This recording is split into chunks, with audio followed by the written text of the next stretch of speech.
You ask Tiger to solve. This deals with linear equations with one unknown. The final result is k equals -9. Let's solve it step by step.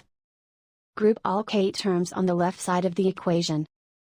Subtract 3k from both sides. Simplify the arithmetic. Group like terms. Simplify the arithmetic. Isolate the k. Divide both sides by 4. Simplify the fraction. Find the greatest common factor of the numerator and denominator.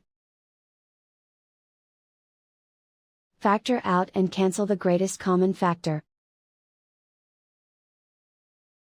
And so the final result is k equals -9.